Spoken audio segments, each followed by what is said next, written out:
Good afternoon, everyone, and welcome to our Global Opportunities Focus on Summer information session. It's great to see so many of you being able to join us this afternoon. So let me start by introducing myself. My name is Rhode, and I'm a Development Officer within Queen's Global Opportunities team. In terms of today, we'd like to give you an introduction to first and foremost our team, and then secondly, look at a range of international opportunities that you can take part in either this summer and beyond. So we'll look at a range of study, work, volunteering, as well as career development programs. Today is really about just giving you an introduction to the programs and allowing you then to go away and do a bit more research, contact us, speak with us, and basically see if the opportunity is suitable for yourself. I'd like to say, if you have any questions throughout the session, please add them to the chat function on the right-hand side, and I'll cover these at the end. Okay, so in terms of global opportunities, for the last 2 years, we've always need to sort of touch on COVID. We're starting to see a lot more freedom surrounding COVID-19 restrictions, and that includes international travel. The opportunities we are highlighting today are for summer 2022 and beyond.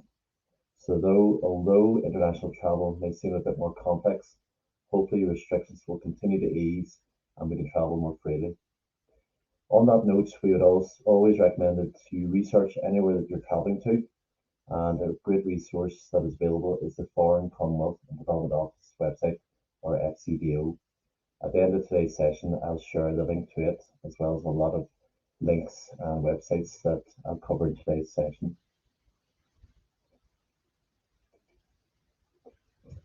Okay, so let me start with an introduction to our team.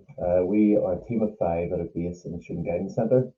But as you can see, I'm working from home today, so we're in that new norm. We're working sometimes in the guidance centre and sometimes at home, but there's no reason why students can't engage with us through a range of different ways.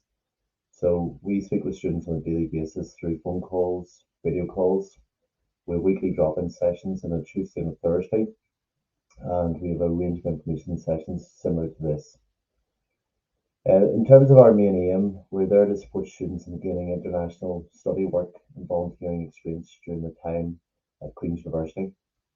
If you want to contact us by email, you can drop an email at gogrobal@qub.ac.uk, or I'd recommend you to book in for a virtual drop-in session. Let's say these are bookable via My Future, and we hold them every Tuesday and Thursday from 12 to 1. So it's basically just a 15-minute chat about specific international opportunities you're interested in, or we can just go over a broad range of opportunities that you want a bit more information on. So today, as I mentioned, is really about giving you an insight into the opportunities.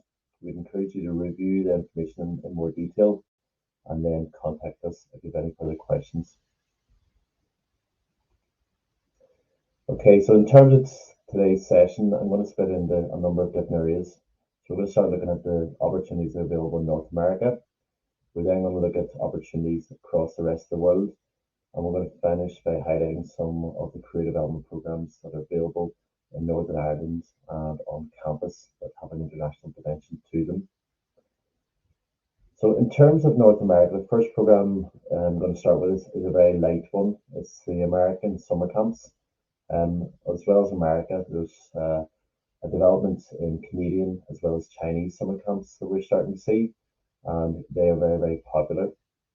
In terms of summer camps, it's about spending a summer, so a minimum of 9 weeks during the summer period on a camp starting from June or July.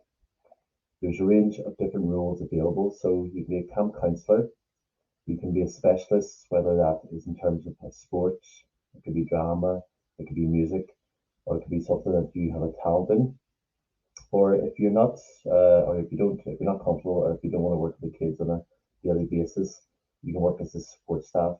So that could be maintaining the grounds, it can be in a sort of office or admin role, it could be in a catering role. So whatever role you're interested in, do your research and find out what it entails, and then you can sort of, when you're making the application, you can specify which you're interested in. In terms of camps, there's a whole range of camps available. So students can go to camps that specialize in sports. So it could be American sports, it could be sort of soccer, it could be anything that you have an interest or a talent in. There's a range of courses that are affiliated with different churches. And what we're seeing is a lot of students are deciding to participate in camps with young people with special needs, whether that is a physical disability. So these programs do have a cost for them, and in terms of going to the US for a 9-week period, it is quite a minimum cost. So it ranges from $499 right up to $699. And the reason for the two different costs is firstly, the lower cost does not include a return flight, whereas the upper cost of $699 does include a return flight from Northern Ireland. What I would recommend is that if you are applying for a summer camp, please state that you are students and please state that you heard about them through an information session at Queen's University. And I know the likes of USA summer camps, what they will do is apply a $50 discount to your program cost. So in terms of salaries, they are paid summer camps, and I was looking at the USA Summer Camps website this morning, and the salaries range from $1,775 right up to $2,400. This would depend on the role that you're doing and the sort of speciality that the role involves. So again, what the camp includes is your sort of day-to-day sort of meals and also your sort of accommodation. So anything that you earn, you either spend on weekends in your free time, or else you save it to do the sort of 30-day excursion around the US. That leads me on to my next point, which is obviously an appealing reason to take part in summer camp, is that not only working with young people and sort of having an interest in day-to-day activities, at the end of the program, you're allowed 30 days of travel around US states. So quite often students will travel up and down the east or west coast or travel around the different states close to their summer camp. In terms of summer camp, we would see students that would do this year on year. So I know of a number of students have done it 3 or 4 times over the course of their degree program. And what they sort of really say is this is an opportunity for them to develop their personal skills as well as their professional skills. So in terms of professional development, we're seeing a lot of students taking this opportunity to take part in a camp that allows them to develop their expertise, whether that's sport or music or drama, and then that allows them to teach classes at the camp on a daily basis, and then they can add that to their CV and add any future references. So again, it's a light one, but it's one to definitely consider and a great way to spend your summer. Certainly, it'd be a lot more fun than working in Sainsbury's or Tesco's during the summer period. Okay, the next program I'd like to highlight is a program called Project Children. It hasn't ran for the last 2 summers due to COVID, but the organisation have indicated that they are hoping to run this in a smaller version for summer 2022, and we're hoping that they'll make an announcement in the next 2 to 3 weeks. So in terms of Project Children, it is a cultural exchange program in the US. It's basically what happens is that you take part in a 6-week internship with a US company or organization or charity.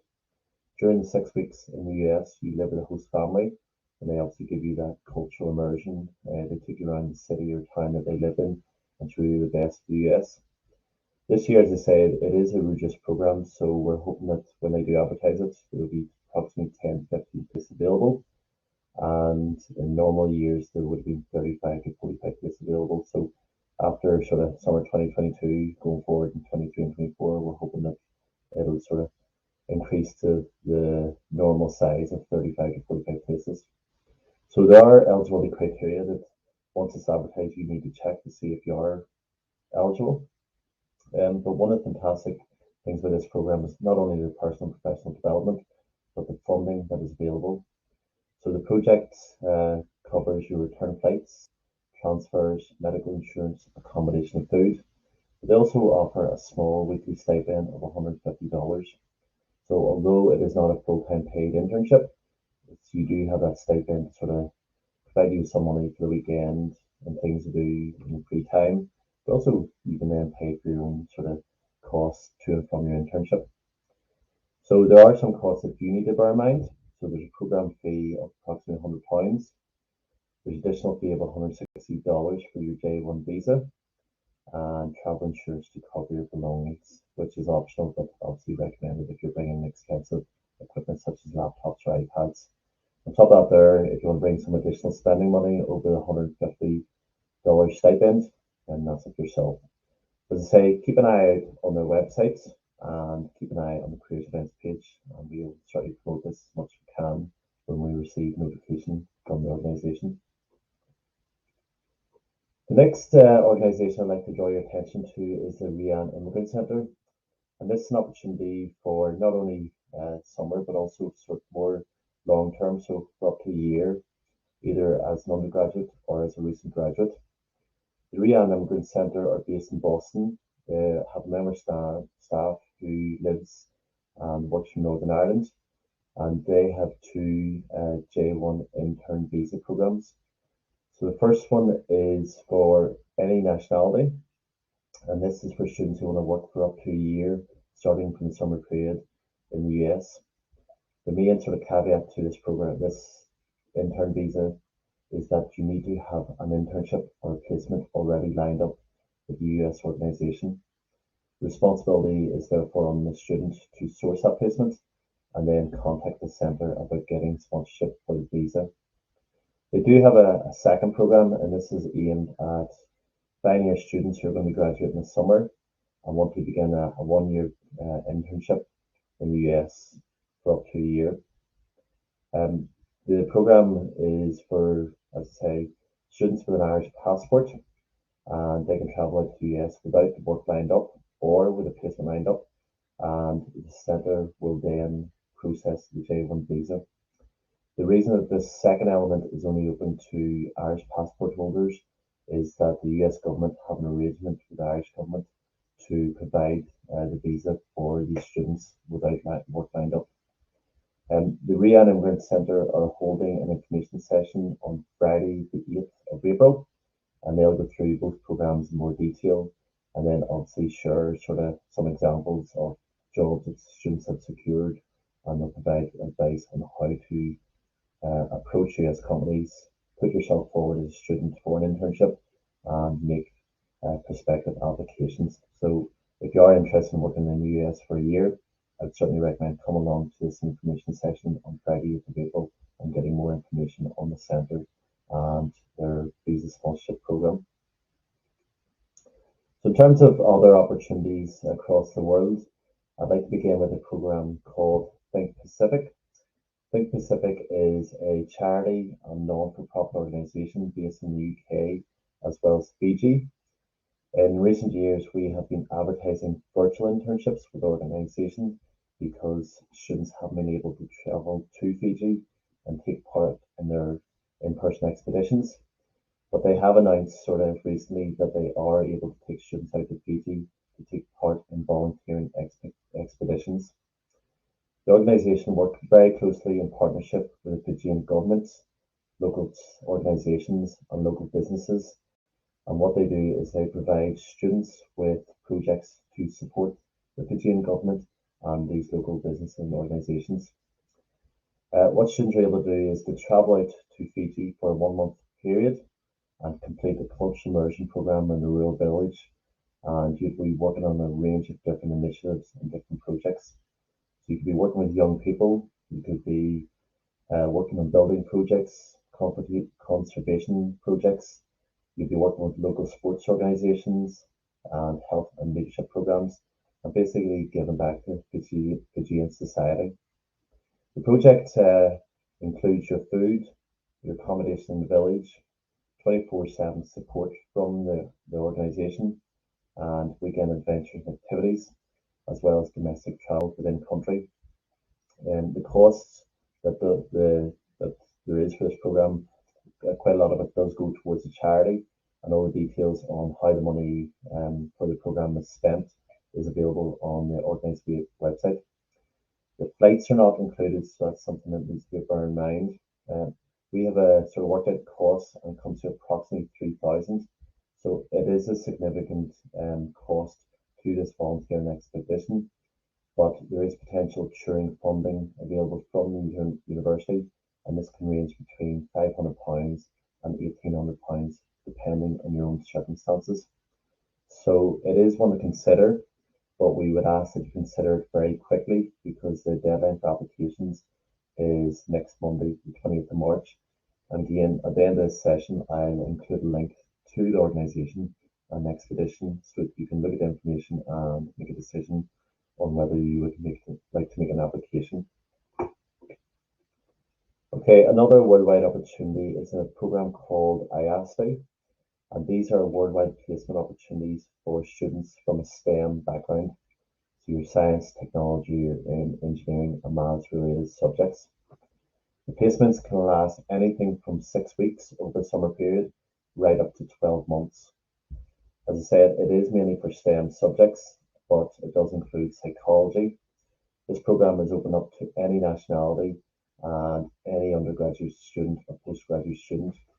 The main caveat in terms of eligibility is that you need to be at least in second year to apply.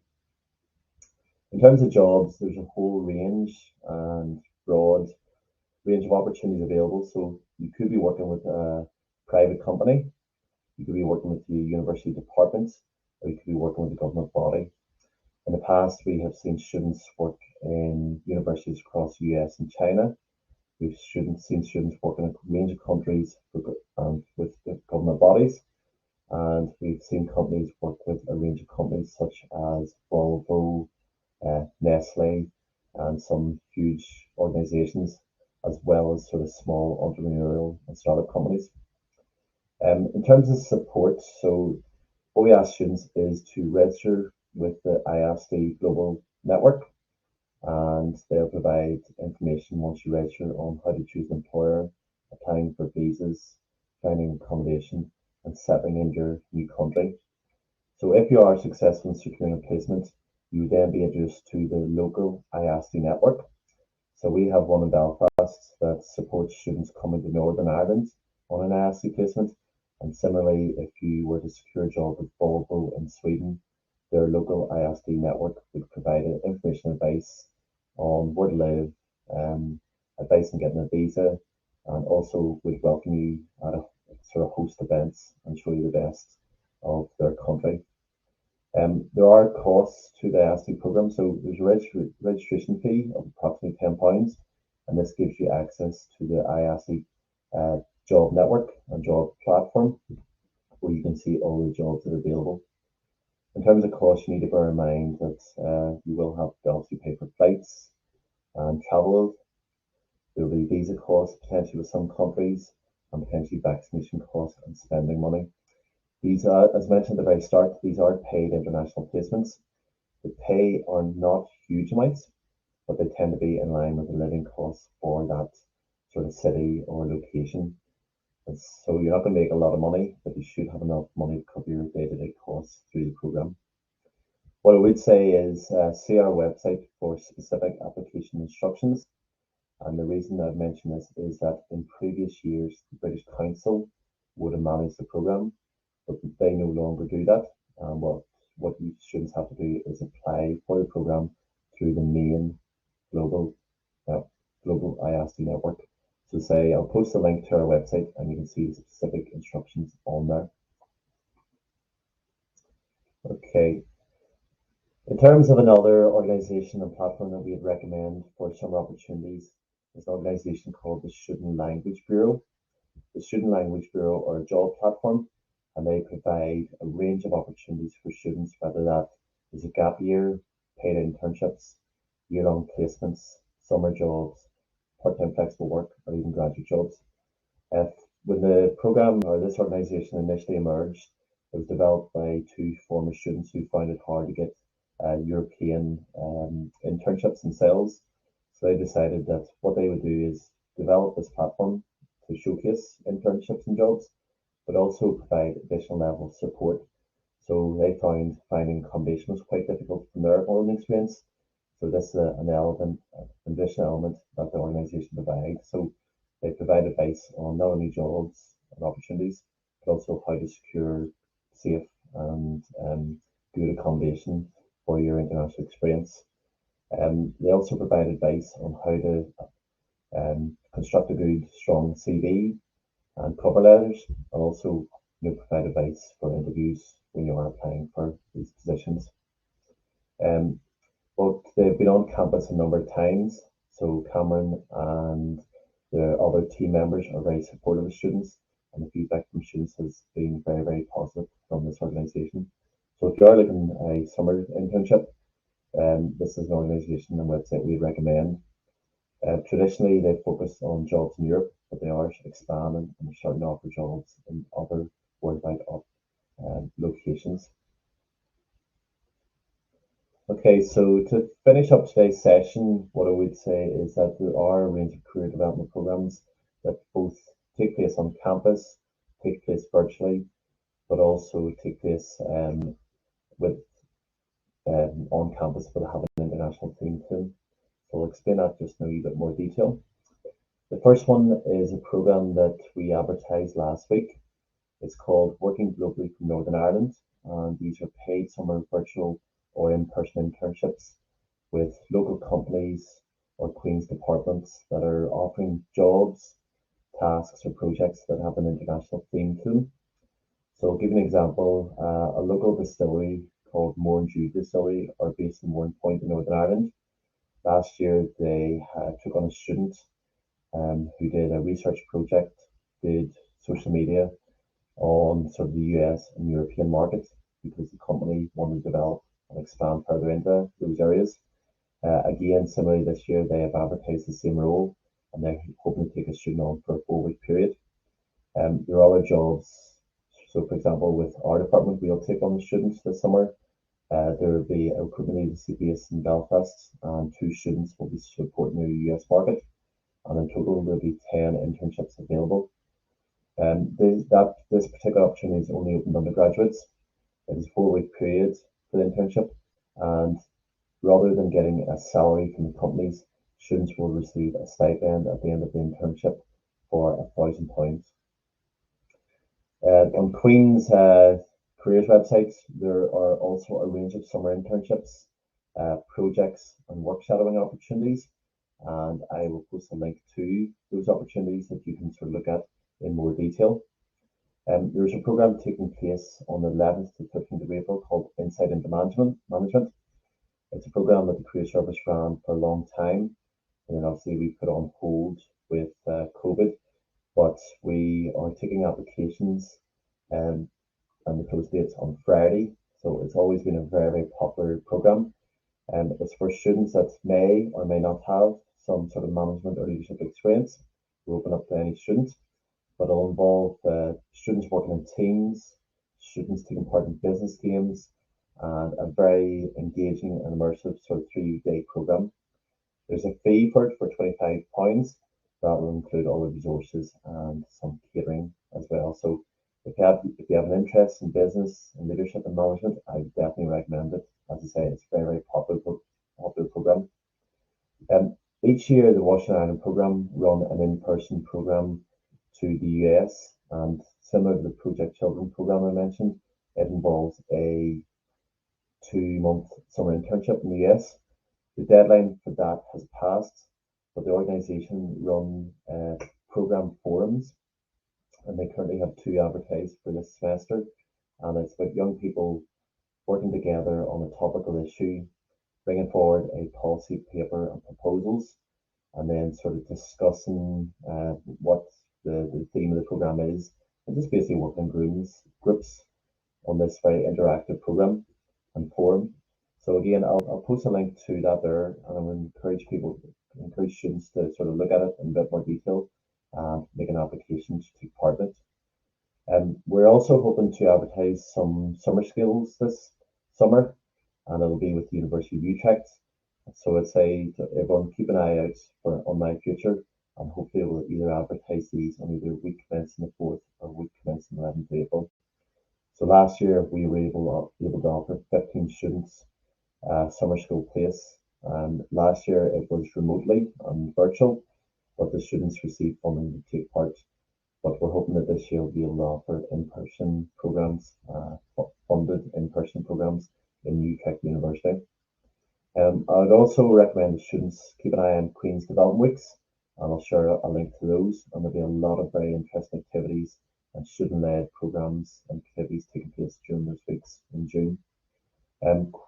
For anyone who wants to keep up with sort of anything that's being advertised from ourselves within Global Opportunities or within career services as a whole, I'd recommend you follow one of the social media platforms, whether that's Facebook, Instagram, or Twitter. And on those on the social media platforms, you'll be able to see a lot of basically opportunities showcased and programs showcased, with student stories and engaging sort of blogs and pictures from students that have taken part in past events. Okay, so I've obviously talked about a lot of opportunities and programs through the summer and beyond, but there's programs that we have advertised earlier in the year that have now sort of passed, or closing dates have passed, and maybe you've sort of thought about them, but maybe missed opportunities. So I'd recommend, in terms of 2023, look out for our Erasmus and exchange programs. So those are basically, you can study abroad or for one semester for academic year, whether that's in Europe, Canada, or Australia. Study USA is always a very popular program and allows students to apply in their second year with the idea of going out in their third year to US college. And on that program, you complete a certificate in business practice or a certificate in science. And basically, it's a very well funded program that doesn't count towards your overall degree program at Queen's, but is an additional year. So it's obviously a great way to see a sort of US college and US in general. And I'd say it's one to keep in mind for students in first year that are going into second year. I mentioned the Washington Island program on the forums, but I would definitely recommend the Washington Island program for any student if you're interested in leadership and development, giving back to your community, but also as part of the program, you take part in a US summer internship. In recent years, we have had our Queen's Global Leadership Program and our New York Career Development Programs on hold due to COVID, but we are hopeful that in 2023 we will start to offer those again, and we'll start to take students abroad. So, for example, the most recent leadership program that we had to put on hold was due to go to San Francisco. So we will look at that again for 2023, and then the New York Development Program, we're hoping that we'll be able to take students out again. Okay, so I'll say I have shared a lot of information and shared a lot of programs with you there. If you do want to sort of further information after going away and doing some research, drop us an email at goglobal@qb.ac.uk or go onto My Future and book in for a virtual drop-in appointment. So as I said, they take place every Tuesday and Thursday between 12 and 1. And it's just a very informal 15-minute chat with either myself or one of my colleagues. And we can look at one program in more detail, or we can just go through all the programs again, just as a summary. And I'll be there and my colleagues will be there to answer any questions you have. So at this stage, I've mentioned the links, and there are quite a few of them. So I am going to add them to the chat. And if you, hopefully they'll appear. So as I said, it looks quite jumbled there, but copy and paste them onto an email, or basically drop an email and we can share them with you. And then just you can use those links just to do a bit more research on all the programs. So what I have included is a link to our website, and that will include the main study and work abroad programs that we support and promote. In those links, there'll be a link there to the FCDO travel advice. So it's obviously updated advice on sort of coronavirus and visas and anything that you need to be aware of if you are traveling to a different country. I've included a link to our careers events page, so it showcases all the events taking place on campus and all the information sessions being delivered. So on there, you'll be able to register for that J1 visa session with the Rhode Immigrant Centre. There's a link there to our Think Pacific Expeditions, which is closing next Monday. That's one that has potential funding. The summer internships that I mentioned in terms of summer work shadowing impact projects, there's a link there. There's a link also to the Inside Into Management Program, the Washington Program forums, as well as Queen's Development links. Okay, so before I show just a final video to summarize the programs and opportunities that students have been on in the past, I see there is one question. Let me just read it before I call it out.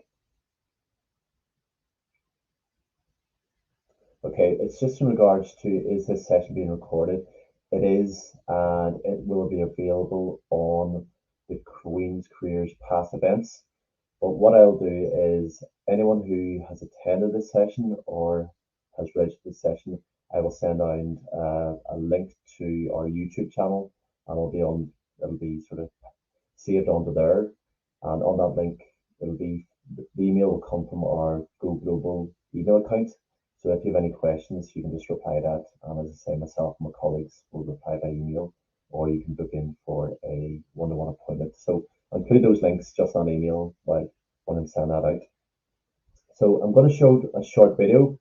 Whilst I'm showing the video, if anyone has any further questions, they can drop them in the chat, and I'll cover them just before we finish up.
Okay, hopefully the video gave you just basically a good insights into some of the programs that we support and promote in the university.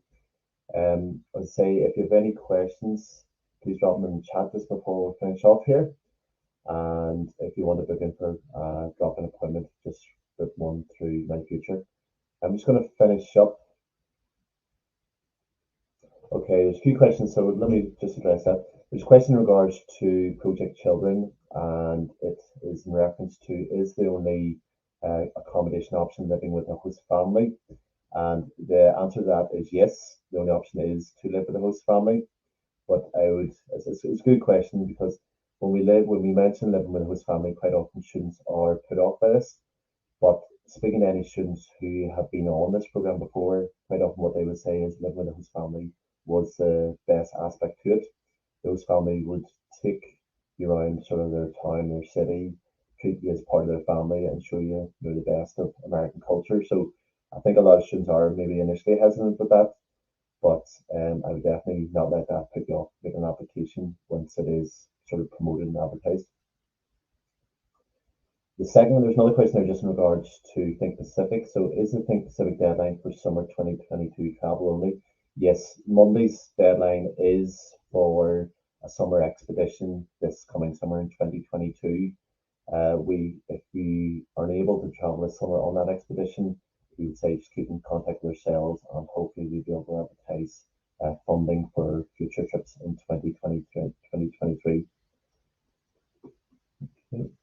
So I'm just checking the questions, and that seems to be all of them for the time being. So I'd say we'll share a recording of the video next week, and I'll share a link, all those links that I went through very quickly.